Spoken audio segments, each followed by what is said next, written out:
أعوذ بالله من الشيطان الرجيم بسم الله الرحمن الرحيم বিতাড়িত মরদুদ শয়তানের ওয়াসওয়াসা থেকে আল্লাহ পাকের নিকট আশ্রয় প্রার্থনা করছি। দয়াময় পরম দয়ালু আল্লাহ তাআলার নামে শুরু করছি। ইয়া আইয়ুহাল মুদ্দাথির কুম ফাআনযির ওয়া রাব্বাকা ফাকাব্বির ওয়া থিয়াবাকা ফাতাহহির والرجز فهجر ولا تمنن تستكثر ولربك فاصبر। ইরশাদ হচ্ছে, হে বস্ত্রবিত শয়নকারী, কম্বল মুড়ি দিয়ে শয়নকারী ব্যক্তি, ওঠো এবং সাবধান করো, তোমার রবের শ্রেষ্ঠত্ব ঘোষণা করো, তোমার পোশাক এবং পবিত্র রাখো এবং অপবিত্রতা থেকে দূরে থাকো। বেশি লাভ করার জন্য ইহসান করো না, তোমার রবের জন্য ধৈর্য অবলম্বন করো। সূরা মুদ্দাসির আল কোরআনুল কারীমের 74 নম্বর সূরা। আমি 1 থেকে 7 আয়াত পর্যন্ত তেলাওয়াত করেছি, তার আপনারা সরল অনুবাদ শুনেছেন। সূরা মুদ্দাসিরকে ঘিরে আমরা আজকে কথা শুনবো ইনশাআল্লাহ। তাহলে সূরা মুদ্দাসিরের কতটি আয়াত তেলাওয়াত করেছি? কতটি আয়াত? 7টি। মাঝে মাঝে আপনারা জানান দিবেন আপনারা চেতনা আছেন কিনা, এটি একটু বোঝাবার জন্য আপনারা একটু সাড়া দিবেন। পারা যাবে ইনশাআল্লাহ। সূরাটার নাম কি? জোরে মুদ্দাসির। কতটি আয়াত তেলাওয়াত করেছি? 1 থেকে 7 আয়াত পর্যন্ত। আমরা এখানে কি শুনবো? কালু গাজের গীত না কোরআন? চম্পাবতীর সেই রসালো কথা না কোরআন? কোরআন শুনো। রাজাসিত ইনশাআল্লাহ। কোরআন কি আওয়ামী লীগের, বিএনপিদের, জামাত ইসলামের একার, পূর্বরার, আটরশির, দেওয়ানবাগীদের? কোরআন কার? বলেন না কোরআন কার? সবার। এজন্য কোরআন যে শুনবে তার ভাগ্য পরিবর্তন হবে। আর কোরআন থেকে যে বিমুখ হবে সে অকল্যাণের মধ্যে সে নিমজ্জিত হবে। আসুন আমরা আলোচনার দিকে চলে যাই। সূরা মুদ্দাসির, এটি নামকরণ একেবারে প্রথম আয়াতে যে শব্দটি আল্লাহ পাক ব্যবহার করেছেন মুদ্দাসির, এই শব্দ থেকে এই সূরাটির নামকরণ করা হয়েছে। সূরাটি যখন নাজিল হয়েছিল একেবারে শুরুতে রাসূল করিম সাল্লাল্লাহু আলাইহি ওয়াসাল্লামের ওহী যখন সূচনা হয়েছিল, ওহীর সূচনাতে 5টি আয়াত কারিমা তেলাওয়াত করেছিলেন। নাজিল হয়েছিল সূরা আলাকে। এই 5টি আয়াত নাজিল হওয়ার পর একটি ব্যাপ্তিকাল পর্যন্ত ওহী আর আসেনি, যেটাকে বলা হয় ফিতরাতুল ওহী। অনেক একটি লম্বা সময় ওহী আর আসেনি। রাসূল খানিকটা ঘাবড়ে গিয়েছিলেন। তিনি আগেই জানতে পেরেছেন আমি রাসূল। শুধু নবী নন, তিনি একজন রাসূল। রাসূল আগেই জানতে পারলেন আমি রাসূল হয়েছি, আমার প্রতি ওহী নাজিল করা হয়েছে। এখন তো ওহী আর আসে না, এই ঘুমন্ত জাতিকে আমি কিভাবে জাগ্রত করতে পারি? রাসূল হিসেবে আমাকে প্রেরণ করা হলো, এই ঘুমন্ত জাতিকে আমি কি দিয়া সমাধান দিব? কিছুটা ঘাবড়ে গেলেন তিনি, কিছুটা ঘাবড়ে গেলেন। এমত অবস্থায় তিনি পেরেশানি হয়ে যাচ্ছেন, তার তিনার মনে হয় যেন কোন পাহাড় থেকে লাফ মেরে দিই, কোন পাহাড় থেকে পড়ে যায়। রাসূল পেরেশানি হয়ে যাচ্ছেন, কোন হিয়ার আসে না। কারণ হলো আল্লাহ রাব্বুল আলামিন বলেন, ওয়া মা ইয়ানতিকু আনিল হাওয়া ইন হুয়া ইল্লা ওয়াহয়ুন ইউহা। কোন নবী আর কোন রাসূল ওহী ছাড়া কোনো কিছু বলেন না। তারা যে কথাই বলেন ওহীর কথাটাই মানুষদেরকে বলেন। আল্লাহ রাব্বুল আলামিন যা তাদের কাছে নাজিল করেন হুবহু মানুষের কাছে তা পৌঁছিয়ে দেয়। তিনি নিজে কিছু জানেন না। ওহী যদি বন্ধ হয়ে যায়, মানুষদেরকে কি দিয়া তিনি সমাধান করবেন? এই পেরেশানিতে যখন তিনি অস্থির, হেরা গুহায় তিনি ধ্যানমগ্ন করছেন, ওহী আসে না। হেরা গুহা থেকে তিনি নামলেন, কেবলমাত্র তিনি উপত্যকায় পা দিয়েছেন, হঠাৎ জিবরাইল আমিন পিছন দিক থেকে ডাক দেয়। রাসূল বলতেছেন, আকাশ এবং জমিনের মধ্যবর্তী স্থান বিশাল একটি চেয়ার নিয়ে জিবরাইল আমিন বসে আছেন, আর রাসূলকে সম্বোধন করলেন। রাসূল এটা দেখে তিনি ঘাবড়িয়ে গেলেন। এত বিশাল চেয়ার, বিশাল আকৃতির, কিছুটা ঘাবড়িয়ে গেলেন। রাসূল বাড়িতে আসলেন, মা খাদিজাকে বললেন, খাদিজা, এমন একটি দৃশ্য আমি দেখলাম, আমার তো গায়ে জ্বর এসে গেল, আমাকে বস্ত্র দিয়ে ঢেকে দাও। রাসূলকে বস্ত্র দিয়ে ঢেকে দেওয়া হলো। মা খাদিজাকে বলছেন, আমি বোধহয় আর পৃথিবীতে আমার থাকা হবে না। খাদিজা তিনি ঘাবড়ান নাই, তিনি এমন এক মহিয়সী নারী, আল্লাহ রাব্বুল আলামিন যাকে সালাম বলেছেন। সুবহানাল্লাহ বললেন না? বাড়িতে গিয়া বলবেন নাকি?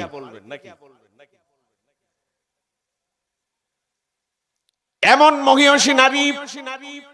রাসূল বললেন, তিনি যদি বেঁচে থাকতেন আর কখনো তিনি দ্বিতীয় বিবাহ বন্ধনে আবদ্ধ হতেন না।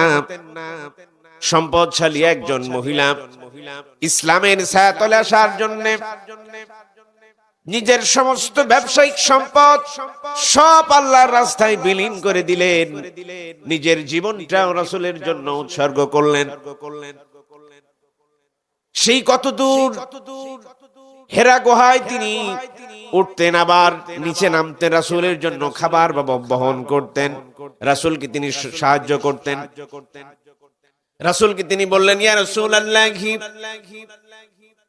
আপনার এখানে কোনো দোষ নাই, আপনি এতিমকে খাদ্য দেন, অসহায় মানুষদেরকে আপনি দেখাশোনা করেন, সুতরাং আপনি ঘাবড়াবেন না, আপনি তো আল্লাহর রাসূল। আল্লাহ রাব্বুল আলামিন সাথে সাথেই নাজিল করলেন, ইয়া আইয়ুহাল মুদ্দাথির, হে বস্ত্রবিত শয়নকারী, কুম ফাআনযির, উঠে দাঁড়াও আর মানুষদেরকে সতর্ক করে দাও। প্রথমে তিনি যে বিষয়টি সম্বোধন করলেন, ইয়া আইয়ুহাল মুদ্দাথির, মানে কম্বল গায়ে দিয়ে যে ব্যক্তি শুয়ে থাকে, এটাকে বলা হয় মুদ্দাথির। এটাকে সম্বোধন করার অর্থ যদি এরকম আমরা করে থাকি, তাহলে অর্থটা কিছুটা সংকীর্ণ হয়ে যায়। যদি এই অর্থটাকে একটু বাড়াতে চাই, তাহলে আমরা দেখব মহান আল্লাহ রাব্বুল আলামিন এই সূরার প্রথম যে 7টি আয়াতের মধ্যে আল্লাহ রাব্বুল আলামিন তাকে রেখেছেন সর্বপ্রথম যে বিষয়টি, সেটি হচ্ছেন আত্মপ্রস্তুতির প্রক্রিয়া।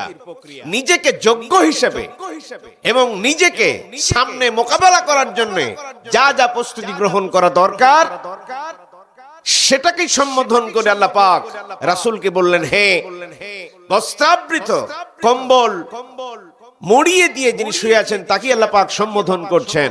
তার মানে তোমায় এখন কাজ হচ্ছে তোমার আত্মপ্রস্তুতিকে গ্রহণ করতে হবে এবং নিজেকে চিনতে হবে, নিজের সম্পর্কে জানতে হবে, তোমার নিজস্ব যে সত্তা, এটাকে তোমাকে জাগ্রত করতে হবে।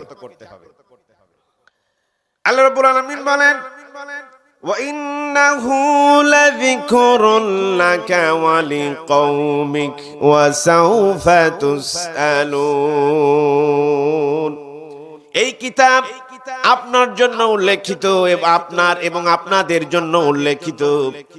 আর শীঘ্রই এই ব্যাপারে তোমাদেরকে জিজ্ঞাসা করা হবে। কিতাব তোমার জন্য লিখিত, তোমাদের জন্য সাজেস্ট করে দেওয়া হলো। তার মানে এখন বিশাল একটি দায়িত্ব অর্পণ হতে যাচ্ছেন। এই সময় তুমি নিজেকে সংশোধন করে নাও, নিজের প্রস্তুতিটা গ্রহণ করো। মহান আল্লাহ রাব্বুল আলামিন বারবার আমাদেরকে জানালেন, আগে নিজে বাঁচো, তারপর তোমার আহাল ও আয়ালকে বাঁচাও। নিজের মধ্যে আগে নিজেকে খুঁজে পেতে হবে। কে তোমারে সৃষ্টি করলো, তোমার উদ্দেশ্যটা কি, তোমার লক্ষ্য কি, তুমি কে, আমির আপনি কি? নিজের কাছে প্রশ্ন হয় না, আমি কি? আল্লাহ পাক বলছেন, قد أفلح من تزكى وذكر اسم ربه فصلى قد أفلح من تزكى, যে নিজেকে চিনেছে, নিজেকে পরিশুদ্ধ করেছে, নিজের আত্মমর্যাদাকে যে বুঝেছে, সেই সফল কাম হয়েছে। ওয়াযাকার ইসমা রাব্বিহি ফাসাল্লা, আর ওয়াযাকার ইসমা, আল্লাহর নাম স্মরণ করেছে, সালাতে আল্লাহর নাম স্মরণ করেছে, সে বিজয়ী হয়েছে। এই মুসলমান জাতি, তোমাদেরকে আজ জাগ্রত হতে হবে। তুমি কে, তোমাকে জানান দিতে হবে। তুমি তো রাসূলের উত্তরসূরি, তুমি তো খালিদ বিন ওয়ালিদের উত্তরসূরি, তুমি তো সেই রকম রাষ্ট্রনায়ক যার কখনো মানুষের মানবতার সেবা করা হয়নি, এমনটি তো নয়। তুমি মানবের সেবা করো, মানবতার সেবা করো। তুমি সেই জাতি যা বারবার জীবন দাও, কিন্তু কোন জালিমের কাছে মাথা নত করো না। তুমি তো সেই জাতি, তুমি তো সেই সত্তা, গোটা পৃথিবীর জ্ঞান তোমার কাছে, গোটা পৃথিবীর ক্ষমতা তোমার কাছে। নিজের আত্মসম্ভ্রম, নিজের আত্মমর্যাদা আর নিজের আত্মপ্রীতিটাকে ভুলে গিয়ে, আর নিজের আত্মপ্রস্তুতিটাকে ভুলে গিয়ে আজ তাদের কাছে নিজেদেরকে সুপর্দ করেছি। তুমি তো সেই জ্ঞান আওলা।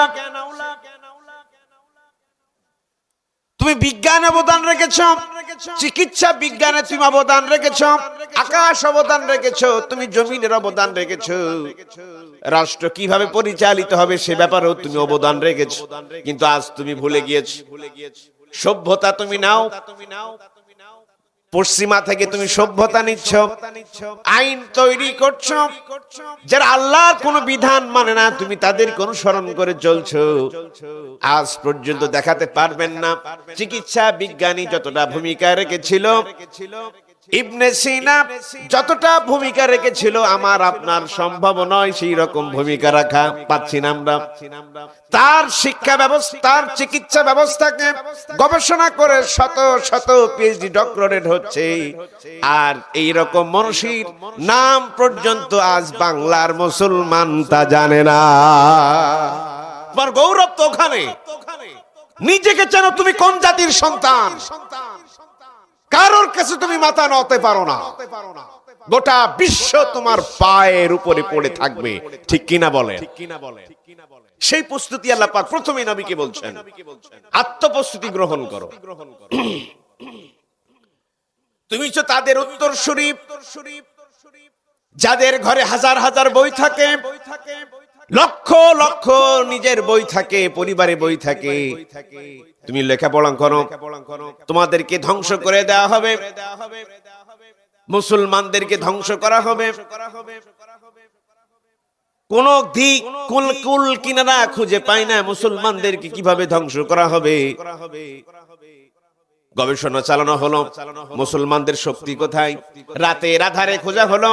প্রত্যেক মুসলমানের ঘরে সন্ধ্যা হলে টিম টিম করে বাতি জ্বলে, কারণটা কি? প্রত্যেকটি ঘরে যাওয়া হলো, গিয়া গিয়া দেখা হলো, হাজার হাজার ইসলামী সাহিত্য, কোরআন হাদিসের গবেষণা হাজার হাজার। মানবেন কিভাবে? যেই সন্ধ্যা হয় আর এরা টিম টিম করে লাইটটা জ্বালিয়ে লেখাপড়ায় ব্যস্ত হয়ে যায়। সমস্ত পৃথিবীর কল্যাণের জ্ঞান কাদের কাছে থাকে? বলতে পারেন না। কাদের কাছে? বলেন না, মুসলমানের কাছে। কাদের কাছে? সক্রেটিস খ্রিস্টান না মুসলমান? আগেই ফেল করেছে। অ্যারিস্টটল মুসলমান না খ্রিস্টান? প্লেটো মুসলমান না খ্রিস্টান? ফেল। আহ, জাতি কোথায়? ঘা এত জায়গায়, ওষুধ লাগাবেন কোথায়?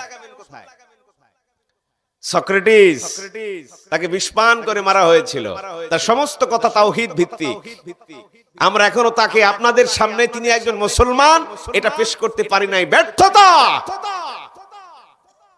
অ্যারিস্টটল যিনি একজন মুসলিম, আমাকে আপনাদের সামনে আমরা তাকে প্রকাশ করতে পারি নাই। কপাল পোড়া মুসলমান, তুমি তোমার গৌরবকে হারিয়ে ফেলেছো। আজ বিমান কোথায় নামবে, কোথায় উঠবে, হিসাব নিকাশ করো, অ্যালজেব্রা। ওটা কার? মুসলমানের মেধা থেকে এসেছে, জানে না মুসলমান। রসায়ন কে পেয়েছে? কাদের কাছে দিয়েছেন? মুসলিমরা তোমাদের কাছে দিয়েছে। আজ তারা সব তাদের নাম উল্টিয়ে তাদের জ্ঞানগুলো তারা নিয়ে গিয়েছে, আর আমাদের কাছে কি যত ধরনের ফায়সা কথা আমাদের কাছে রেখে গিয়েছে। নিচে আমিন জোরে বলবো না আস্তে বলবো, নিচে হাত বাঁধবো না উপরে বাঁধবো, যত ঝামেলা সব আমাদের। আর ভালো ভালো জ্ঞানগুলো নিয়ে চলে গেল। আমি আর আপনি মুসলমান মাঠে শুধু মার খা। নিজের জাতি সম্পর্কে আগে চেনো। তুমি তো সেই জাতি, লড়াই করতে তুমি পিছপা হও না। নদীর উপরে তুমি লড়াই করতে গিয়েছো। তারেক বিন জিয়াদের কথাটা আপনারা শুনেছেন। মুসলিমি কতগুলো মানুষ যুদ্ধ হবে, ওপারে গেলেন, পিছন দিকতে বললেন আমার সৈন্যরা নৌকাগুলিকে ভেঙে দাও। নৌকাগুলি ভেঙে দেওয়া হলো। এখন বলা হলো হয় তোমারে এখন শহীদ হতে হবে, না হয় তোমার বিজয়। পিছন ফিরে তুমি যেতে পারো না। মুসলমান কখনো পিছু হটে না। আমাদের সৈন্যবল কম, ঠিক কিনা বলেন? বাংলাদেশ যতটুকু, দাদাদের কাছে তো আসলে 30 ভাগের 1 ভাগ, ঠিক কিনা বলেন? তো যখন তখন তো আমাদেরকে উড়িয়ে দিতে পারে, ঠিক কিনা বলেন? উড়ে দিতে পারে তো। আমাদের কোনো অস্ত্র নেই, গোলা বারুদ নেই। একটা জিনিস আমাদের আছে।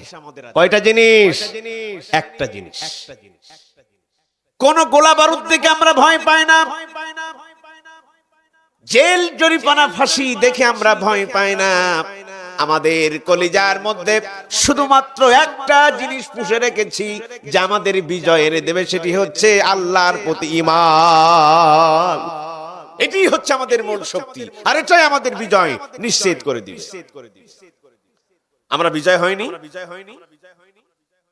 3000, আমাদের কত? 313। বিজয় হয়েছিল কাদের? মুসলমানদের। 1 লক্ষ আর মাত্র 3000।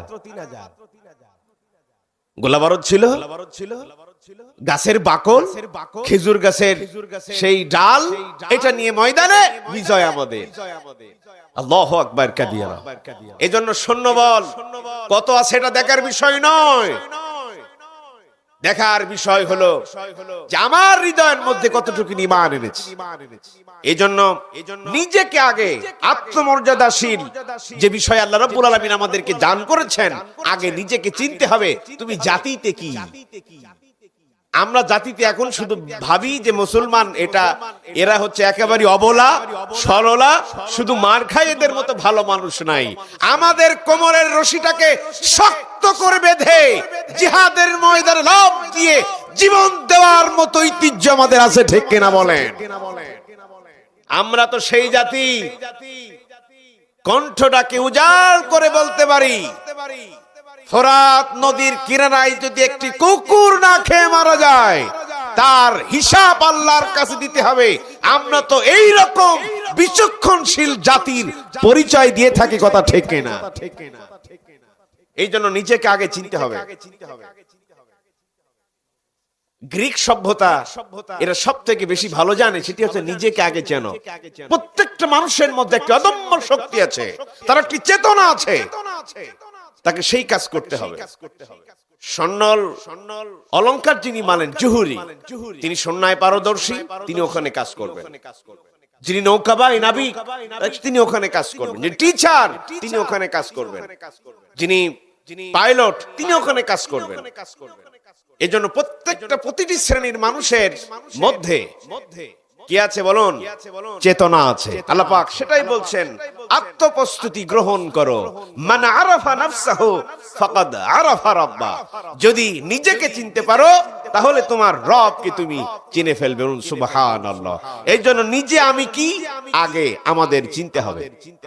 আমাদের উদ্দেশ্য কি আল্লাহ পাক সেটাই বোঝাচ্ছেন। হে নবী, প্রস্তুতি গ্রহণ করো, আত্মপ্রস্তুতি। তোমাকে এখন লড়তে হবে, সামনে অনেক কাজ বাকি আছে, এজন্য প্রস্তুতি গ্রহণ করো।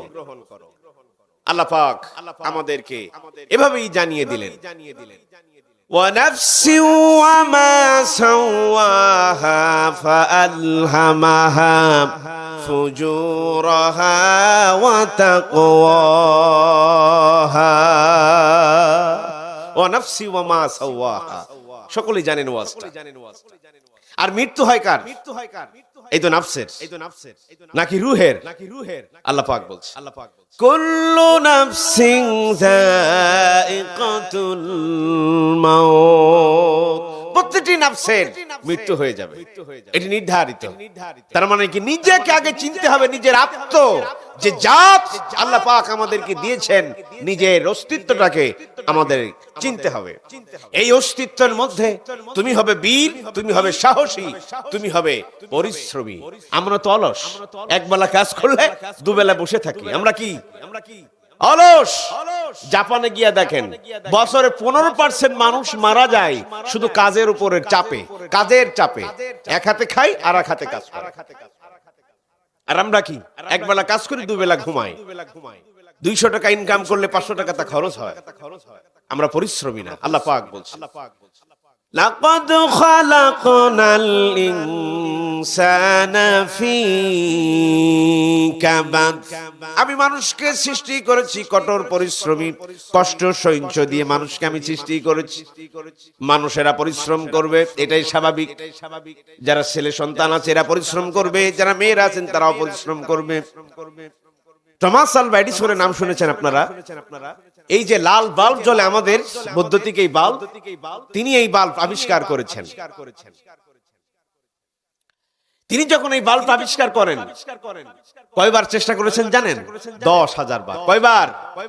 10,000 বার। এরপরে গিয়ে তিনি সফল হয়েছেন। তিনি হাল ছেড়েছেন? হাল ছাড়েন নাই।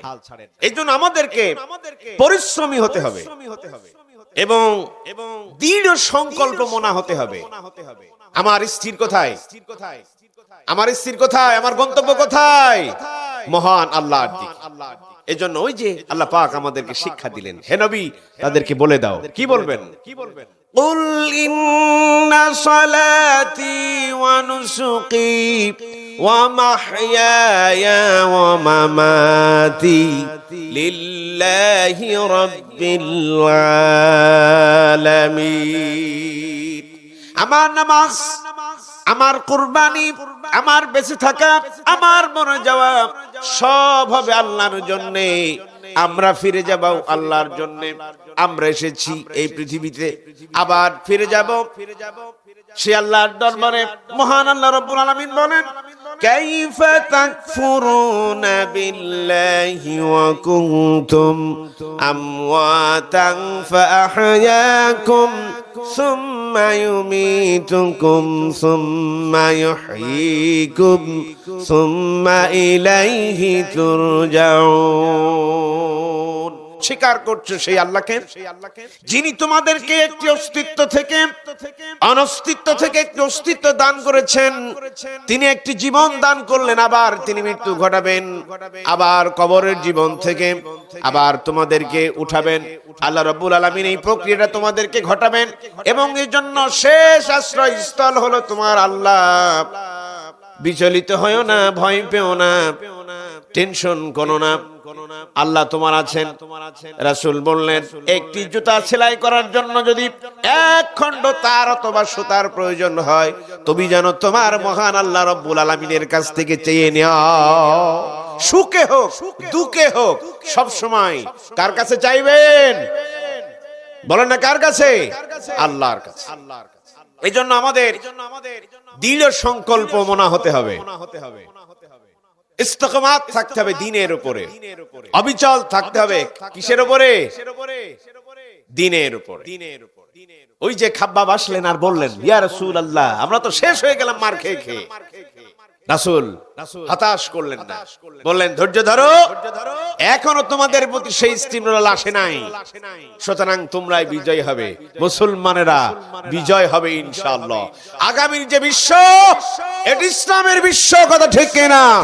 যা শুরু হয়েছে বিশ্বের বুকে, এটি আমাদেরকে জানান দিচ্ছে একটি সভ্যতার মরণ হবে, আরেকটি সভ্যতা জাগ্রত হবে। সেই জাগ্রত সভ্যতার নাম হচ্ছে ইসলাম, কথা ঠিক কিনা?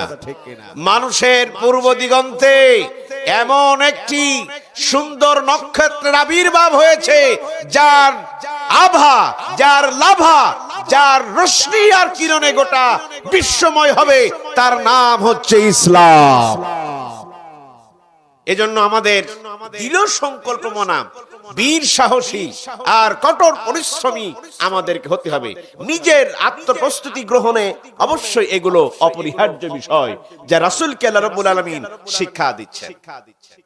এটির অর্থই হচ্ছে মুদ্দাসসির। তুমি এখন নিজেকে প্রস্তুতি গ্রহণ করো। কি প্রস্তুতি? এবার কাজ শুরু হচ্ছে। দ্বিতীয় নম্বরে আয়াতে আল্লাহ পাক বলছেন, কুম ফাআনযির ওয়া রাব্বাকা ফাকাব্বির, দাঁড়িয়ে যাও আর মানুষদেরকে সতর্ক করো। কাকে সতর্ক করতে হয় বলেন না? কাকে সতর্ক করতে হয়? মানুষ তো বুঝলাম, সতর্ক করেন কাকে? যে ভুল করেন তাকেই তো সতর্ক করতে হয়। তার মানে তিনি একজন ভুল করেছেন, এখন তাকে সতর্ক করতে হবে। আর এই কুম মানে দাঁড়ানো বলতে তিনি শুয়েছিলেন অথবা বসেছিলেন, দাঁড়ালেন অর্থটা এমন নয়। এই কুম শব্দটির অর্থ হচ্ছে প্রতিরোধ গড়ে তোলা। আপনাকে প্রতিরোধ করতে হবে এবং সতর্ক করতে হবে। কুম মানে কি? দাঁড়ানো। কুম মানে কি? দাঁড়ানো। এই দাঁড়ানো মানে আমি বসে আছি এখন দাঁড়িয়ে গেলাম, ব্যাপার ঠিক গিয়েই এটি নয়। মানে তোমাকে প্রতিরোধ গড়ে তুলতে হবে। অনিয়ম, উশৃঙ্খল, শয়তান আর বদমাইশি, ফাহশা, ফাসাদ সৃষ্টির বিরুদ্ধে তোমাকে এখন প্রতিরোধ গড়ে তুলতে হবে। কে বললেন? আল্লাহ বললেন, রাসূলকে বললেন। যখন আমরা এই সতর্ক করি মানুষদেরকে, তখন কি বলি? পথিমধ্যে পথি ঘাটছেন অথবা ড্রাইভার তিনি গাড়ি চালাচ্ছেন, পথিমধ্যে দেখবেন গতিরোধক থাকে। গতিরোধক মানে কি? আপনারা বিট বলেন। এই যে উঁচু রাস্তা, সমতল রাস্তা থেকে একটু উঁচু রাস্তা, এর পাশে দেখবেন কিছু চিহ্ন থাকে যা দিয়ে মানুষদেরকে সতর্ক করা হয়। বিদ্যুতিক যে প্লার, এই প্লারের মাঝখানে মানুষের ছবি এঁকে বলা হয়, এর উপরে যদি আপনি যান আপনার জন্য মৃত্যু হতে পারে, তার জন্য সতর্কবাণী। একটি সাইনবোর্ড লাগানো হয়, ব্রিজের কাজ চলতেছে, আপনারা সাবধানে যান। সাইনবোর্ড দেওয়া হয় না? সতর্ক করার জন্য মানুষদেরকে এই রকম ভাবে চিহ্ন অথবা সাইনবোর্ড দেওয়া হয়। রাসূল করিম সাল্লাল্লাহু আলাইহি ওয়াসাল্লাম মানুষদেরকে সতর্ক করবেন কি দিয়া? সাইনবোর্ড, প্লে কার্ড অথবা কিছু খচিত কিছু বিষয়। সেই রাসূল করিম সাল্লাল্লাহু আলাইহি ওয়াসাল্লাম মানুষদেরকে প্রতিরোধ করবার জন্য আর সাহস এবং মানুষদেরকে সতর্ক করবার জন্য যে বিষয়টি রাখলেন, সেটি হচ্ছে আল্লাহ পাক এভাবে ঘোষণা করলেন, লাকাদ কানা লাকুম ফি রাসূলিল্লাহি উসওয়াতুন হাসানাহ। মানুষদেরকে সতর্ক করো এভাবে, হে দুনিয়ার মানুষেরা তুমি বুঝে নাও, তোমার জন্য যদি উত্তম কোন আদর্শ খুঁজতে চাও, তাহলে রাসূলুল্লাহর জীবন থেকে তোমার আদর্শটা গ্রহণ করো। এটি তোমার সেই চিহ্ন, এটি তোমার সাইনবোর্ড। যেহেতু আমি আল্লাহ রাব্বুল আলামিন বলেন, ওয়া ইন্নাকা লাআলা খুলুকিন আযীম, হে রাসূল আপনি হচ্ছে সবথেকে উত্তম চরিত্রের অধিকারী।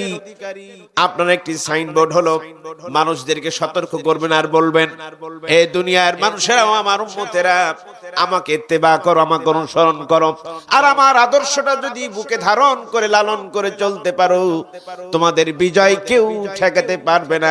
পৃথিবীতে তোমরাই হবে সর্বশ্রেষ্ঠ জাতি।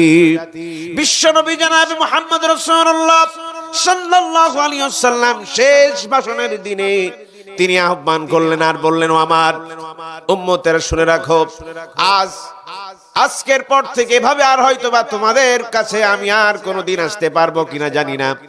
আমি তোমাদের মাঝে দুটি জিনিস রেখে যাচ্ছি, একটি হচ্ছে আল্লাহর কিতাব, আর একটি হচ্ছে আমার বাণী। আল্লাহর কিতাবের এই বাণী যদি তোমরা আঁকড়ে ধরতে পারো, পৃথিবীতে তোমরা বিজয় হবে, তোমাদের কেউ কোনোদিন পথভ্রষ্ট করতে পারবে না। এজন্য আমাদের অনুসরণযোগ্য হবে, নিজের ইত্তেবা হবে। রাসূলকে যদি অনুসরণ করতে পারি, এটি হবে আমাদের সতর্কবাণীর প্রথম পদক্ষেপ। হযরত নূহ আলাইহিস সালাতু ওয়াস সালামকে বলা হলো, হে নূহ, তোমার কওমকে সতর্ক করো, আনযির কওমাকা মিন ক্বাবলি আন ইয়াতিয়াহুম আযাবুন আলীম। হে নূহ, তোমার কওমকে তুমি সতর্ক করো, তোমার আযাব আসার আগেই তোমার কওমকে সতর্ক করে দাও। রাসূলকে সেই দায়িত্ব দেওয়া হলো, হে রাসূল, মানুষেরা আছে এখন অন্ধকারের মধ্যে পড়ে আছেন, জুলুমাতের মধ্যে মানুষেরা পড়ে আছে, এই মানুষদেরকে তুমি সতর্ক করো। আল্লাহ রাব্বুল আলামিন বলেন, ইন্না আনজালনাহু কুরআনান আরাবিয়্যান লাআল্লাকুম তাকিলুন। আমি কোরআনটাকে আরবি ভাষায় নাজিল করে দিলাম যাতে করে তোমাদের জন্য সহজ হয়। আমি কোরআনটাকে নাজিল করলাম যেন মানুষদেরকে তুমি আহ্বান করতে পারো, সতর্ক করতে পারো, তাদেরকে কল্যাণের দিকে তুমি ধাবিত করতে পারো। এই জন্য আল্লাহ রাব্বুল আলামিন বলেন, কিতাবুন আনজালনাহু ইলাইকা লিতুখরিজান নাস মিনাল যুলুমাতি ইলান নূর। কিতাবুন আনজালনা, আমি কিতাবটাকে নাজিল করলাম, লিতুখরিজান নাস মিনাল যুলুমাতি ইলান নূর, মানুষদেরকে অন্ধকার থেকে আলোর দিকে ফেরাবার জন্য আমি কোরআনটাকে নাজিল করে দিলাম। সেই রাসূলের প্রতি দায়িত্ব এবং কর্তব্য হচ্ছে মানুষদেরকে সতর্ক করে দাও, এরা পথহারা, এরা পথভোলা, এদেরকে সতর্ক করো। হে মানব, তুমি যা চলছো, যা বলছো, তোমার চিন্তা দর্শন, তা থেকে তুমি ফিরে আসো। এই চিন্তা তোমাকে জাহান্নামে নিয়ে যাওয়ার কারণ হয়ে যাচ্ছে, মানুষদেরকে সতর্ক করে দাও। মানুষেরা যদি সতর্ক না হয়, এই যে আমি আপনাদের মাঝে এখন সতর্ক করার জন্য এসেছি, মাত্র মুষ্টিমেয় কত লোক আপনারা বসে আছেন, ভালো কথাটা সবাই শুনবে না। কিয়ামতের ময়দানে কি বলবেন? আপনারাই বলবেন। কুল্লামা উলকিয়া ফিহা ফাওজুন সাআলাহুম খাযানাতুহা আলাম ইয়াতিকুম নাযীর। সেদিন কারারক্ষীদের, যারা জাহান্নামের রক্ষীরা থাকবে, তাদেরকে তারা প্রশ্ন করবে, তোমাদের কাছে কি কেউ সতর্কবাণী, কোন সতর্কবাণী যায়নি? কেউ কি তোমাদেরকে সতর্ক করে নাই? সেই দিন আমরা বলবো, ক্বালু বালা ক্বাদ জাআনা নাযীর। হ্যাঁ, আমাদের সতর্ক করেছিল, কিন্তু আমরা সেটা কি করেছিলাম? পরে আয়াত আল্লাহ পাক বলেন, ফাকাযযাবনা ওয়া কুলনা মা নাযালাল্লাহু মিন শাই।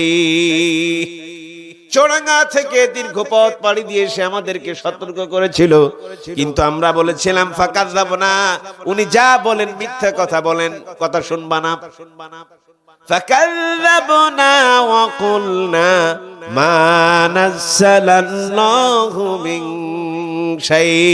বক্তা সাহেব, হুজুর সাহেব, ইমাম সাহেব যারা বলে উনি রাজনীতি করতে আসেন, কোরআন থেকে কথা বলে না। আমরা মিথ্যা বলেছিলাম, এজন্য তাজ আমাদের এই জন্য দুর্গতি। এজন্য সতর্ক করতে হয়, যে ব্যক্তি ভুল করেছেন, ভুল করেই চলে, তাকে সতর্ক করতে হয়। সতর্ক আমাদের করতে হবে এখন যারা ইসলামের ভাবধারায় চলে, অত ইসলামের আইন ও কানুন বিধানকে তারা বুঝার চেষ্টা করে না, তাদেরকেই সতর্ক করতে হবে। আমরা জানি সফলতার পথ হচ্ছে নামাজ, রোজা, হজ, যাকাত, পর্দানশীলতা। এগুলো যদি ঠিক থাকে, আমের আপনি মনে করি আমার চাইতে বড় পীর আর কামেলকার ব্যক্তি আর কেউ না। কিন্তু আল্লাহ রাব্বুল আলামিন বলেন, লাইসাল বিররা আন তুওয়াল্লু বুজুহাকুম কিবালাল মাশরিকি ওয়াল মাগরিব। পূর্ব আর পশ্চিম দিকে গেলে কতগুলো মুখ ঘোরালে ওটি বিষয় নয়। কতটা পূর্বে মুখ ঘুরিয়েছো আর কতটা পশ্চিমে মুখ ঘুরিয়েছো, তার মানে হলো কয়েকটা সালাত আদায় করেছো, এটি দেখবার বিষয় নয়। তুমি কতটা নিজের ঈমান রেখেছো আর ওই অনুযায়ী আমল করেছো কিনা, বাস্তব জীবনে তা আমল করেছো কিনা, আল্লাহ রাব্বুল আলামিন সেটাই দেখবেন।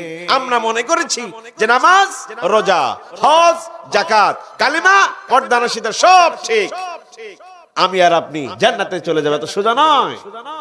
আপনি ভুল ডিসিশনে এখনো পড়ে আছেন। আমার আপনার কাজ কি?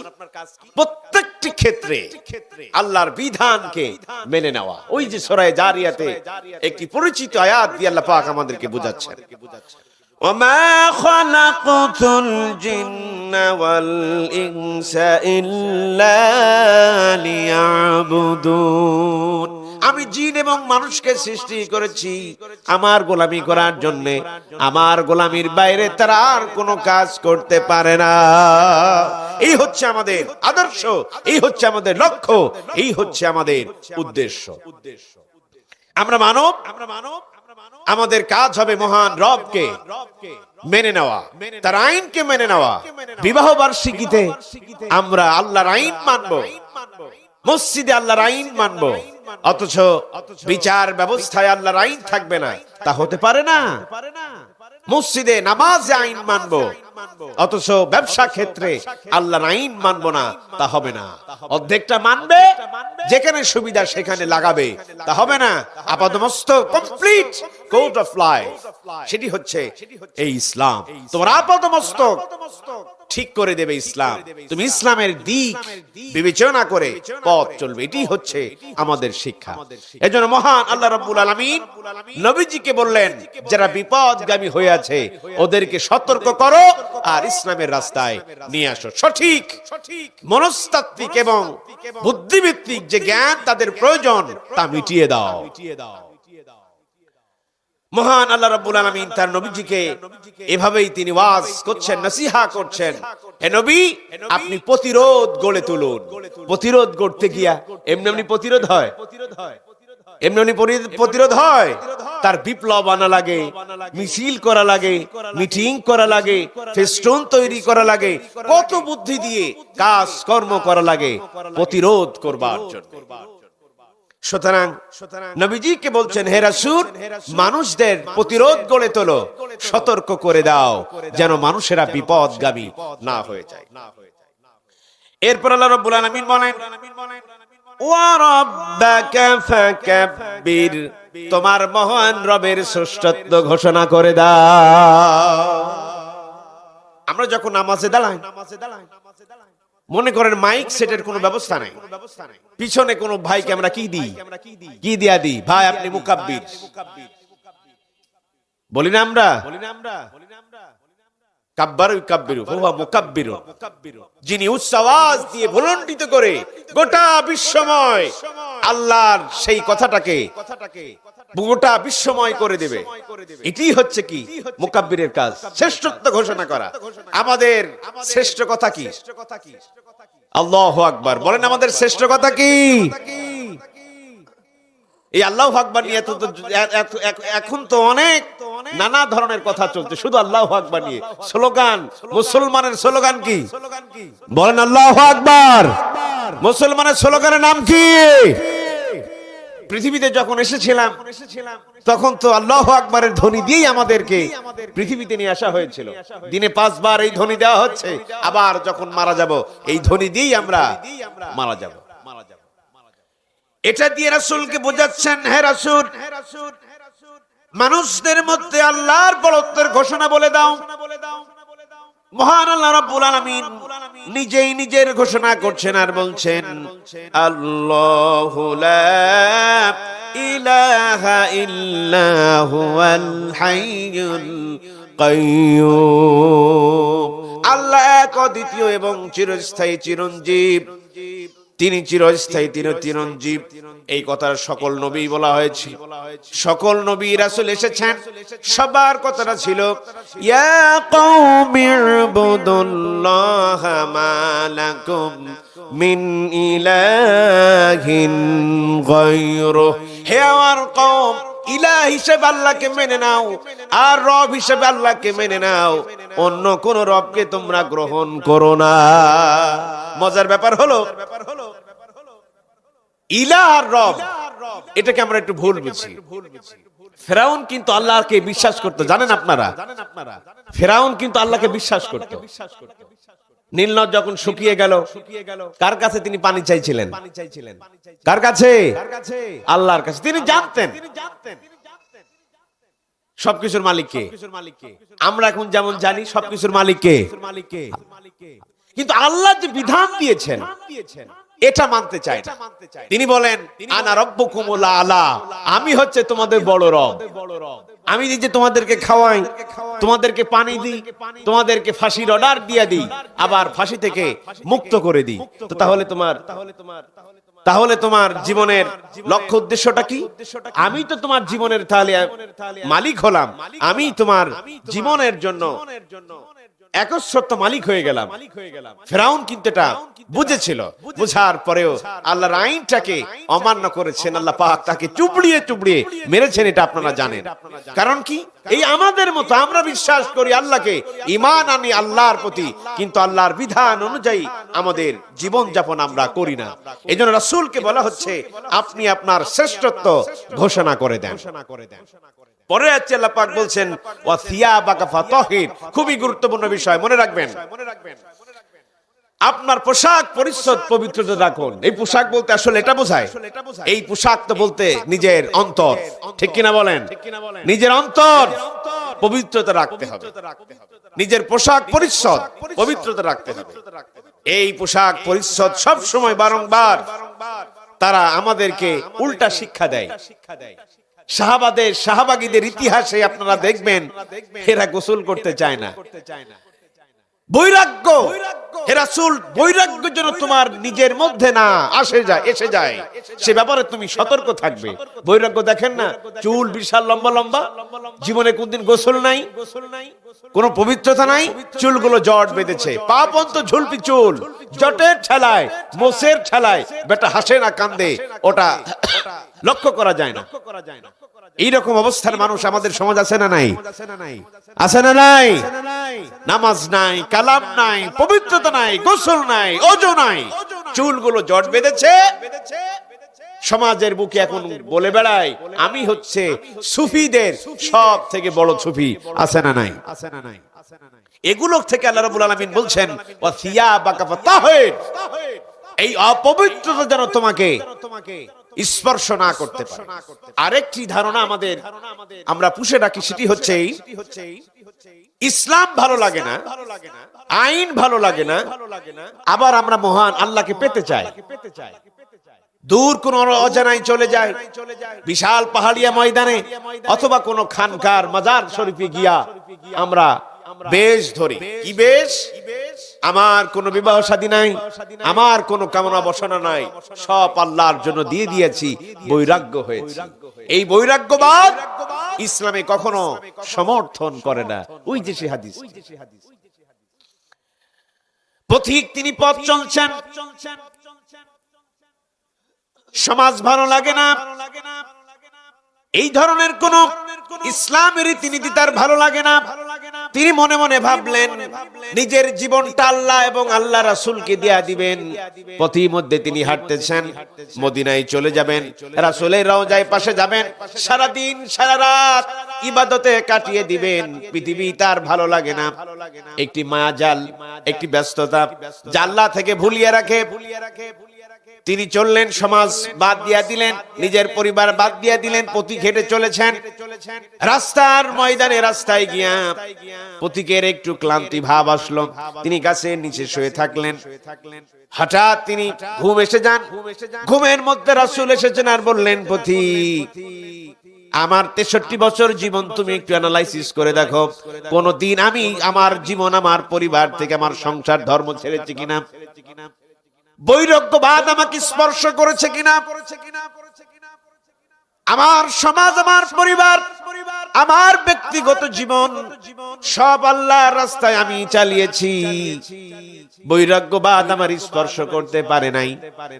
সুতরাং হে পথিক, ওঠো আর বাড়িতে চলে যাও, তুমি তোমার পরিবারকে সামলাও, তুমি তোমার সন্তানের হক আদায় করো, তুমি তোমার আত্মীয় স্বজনের হক আদায় করো, তুমি তোমার সমাজের হক আদায় করো, বাড়িতে ফিরে যাও আর সমাজের কাজে তুমি লেগে পড়ো।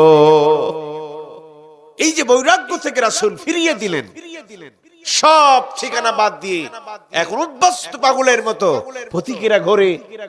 এই বৈরাগ্যবাদ ইসলামে কখনো সমর্থন করে না। এই জন্য আল্লাহ রাব্বুল আলামিন বলছেন, ইন্নাল্লাহা ইউহিব্বুত তাওয়াবিনা ওয়া ইউহিব্বুল মুতাতাহহিরিন। আল্লাহ রাব্বুল আলামিন তওবাকে ভালোবাসেন এবং যারা পবিত্র অর্জন করেছে আল্লাহ রাব্বুল আলামিন তাদেরকে ভালোবাসেন। এজন্য আল্লাহর পাকের ভালোবাসা পেতে গেলে অবশ্যই অবশ্যই আমাদেরকে মহান আল্লাহ রাব্বুল আলামিনের দিকে ঝুঁকতে হবে। তা দুনিয়ার মধ্য দিয়ে ব্যক্তিগত জীবন, পারিবারিক জীবন, সামাজিক জীবনের মধ্য দিয়েই মহান আল্লাহ তাআলার সেই রজ্জুকে শক্ত করে ধরতে হবে। মহান আল্লাহ তাআলা আমাদেরকে তার পরে আয়াতে বললেন,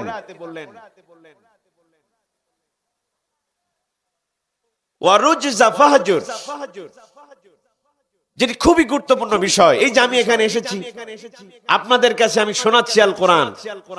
আমার এখন মনের মধ্যে যদি সংশয় থাকে বিনিময়, তা হবে না।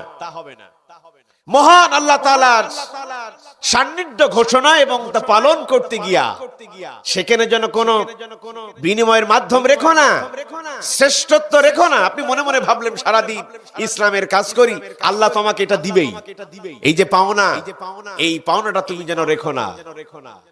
এত ইসলামের কাজ করি, আমার এটা দরকার সেটা দরকার, কেন আল্লাহ পাক দিবেন না আমারে? এই যে একটা গাম্ভীর্য ভাবনা, এটা আল্লাহ রাব্বুল আলামিন বলেন তোমাদেরকে পরিহার করে চলতে হবে। শেষ কথাটা আল্লাহ পাক বললেন, অলি রব্বিকা ফাসবির। সবথেকে গুরুত্বপূর্ণ বিষয়, আপনাদের শেষ নসিহা, আমাদেরকে ধৈর্য ধারণ করতে হবে। ধৈর্যের ফল কি? মিষ্টি হয়। ধৈর্যের ফল কি? ধৈর্য এমন একটি কাঁটাযুক্ত গাছের নাম যার ফল হচ্ছে মিষ্ট। আল্লাহ রাব্বুল আলামিন বলেন, ধৈর্য যদি ধরতে পারো, নেতৃত্ব তোমার হাতে। কার হাতে? মুসলমানের হাতে। আল্লাহ পাক বলছেন, وَجَعَلْنَا مِنْهُمْ أَئِمَّةً يَهْدُونَ بِأَمْرِنَا لَمَّا صَبَرُوا وَكَانُوا بِآيَاتِنَا يُوقِنُونَ। যদি ধৈর্য ধরো আর আমি যা আমর দিয়েছি, নির্দেশ দিয়েছি, এই নির্দেশ অনুযায়ী যদি মানুষদেরকে আহ্বান করতে পারো, নির্দেশিত পথে যদি আহ্বান করো, আর যদি তোমরা ধৈর্য ধারণ করতে পারো, আমি আল্লাহ রাব্বুল আলামিন নেতৃত্বের গুণাবলী আর নেতৃত্বের স্থান আমি মুসলমানদের হাতে দিয়া দিব। সুবহানাল্লাহি বিহামদিহি, সুবহানাল্লাহিল আযীম। আল্লাহ রাব্বুল আলামিন বলেন, যারা ধৈর্য ধারণ করেছে ওদের আমল কখনো বিনষ্ট হবে না। আল্লাহ পাক বলেন, উলাইকা ইউতাউনা আজরাহুম মাররাতাইনি বিমা সাবারু ওদের আমল বিনষ্ট করো না।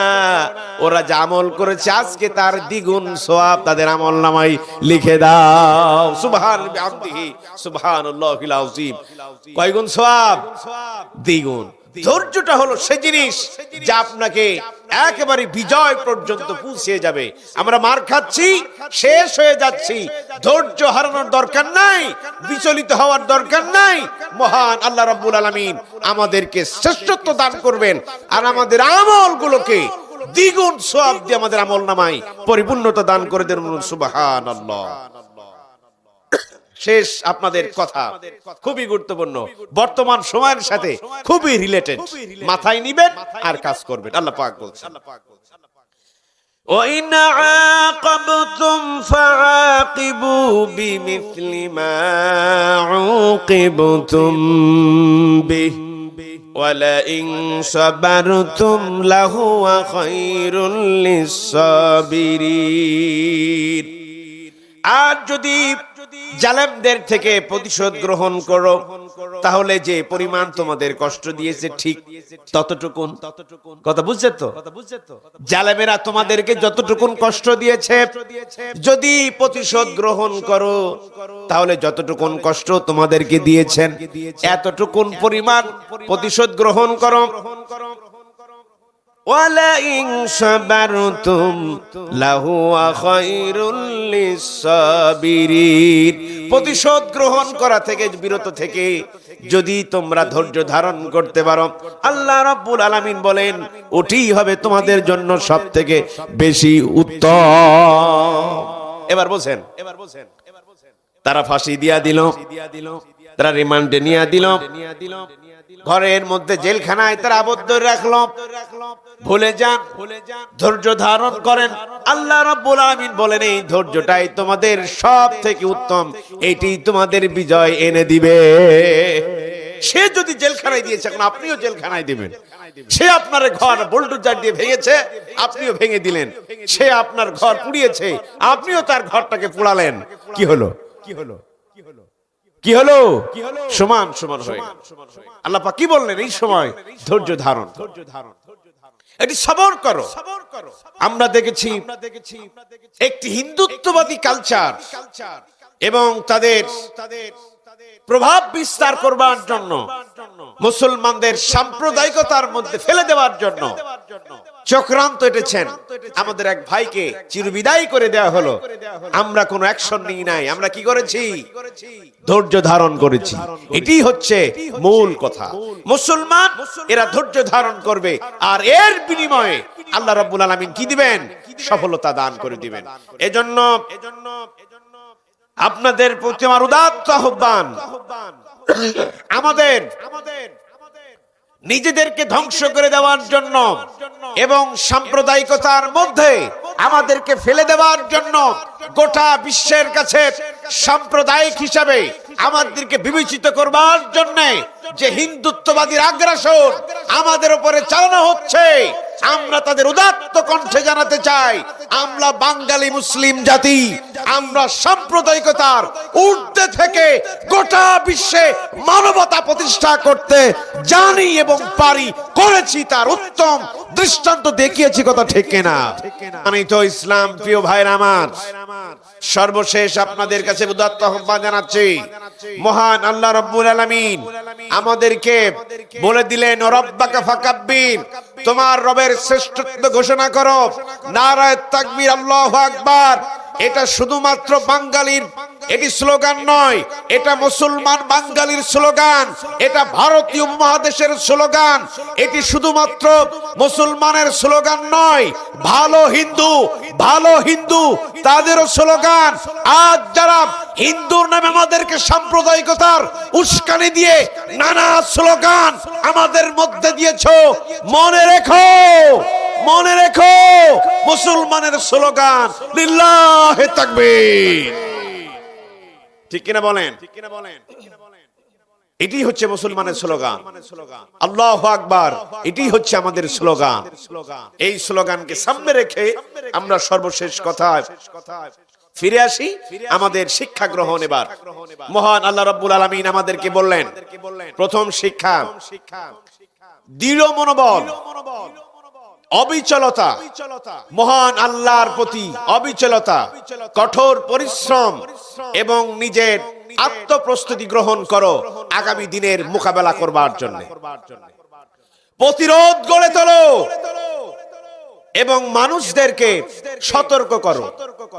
এরপর শিক্ষা আল্লাহ পাক বললেন, তুমি তোমার রবের শ্রেষ্ঠত্ব ঘোষণা করো, নিজে পবিত্রতা থাকো এবং পবিত্রর দিকে নিজেকে ধাবিত করো, পবিত্র জিনিসগুলো গ্রহণ করো আর অপবিত্রগুলোকে ফেলে দাও।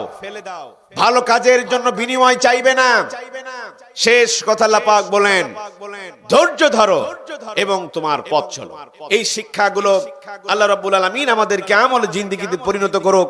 আমরা সকলেই বলছি আল্লাহুম্মা আমিন। সূরা মুদ্দাসসিরের কথাগুলো যেন আমরা আমল করতে পারি, আল্লাহ পাক তৌফিক দান করুক। আমরা সকলেই বলছি আল্লাহুম্মা আমিন।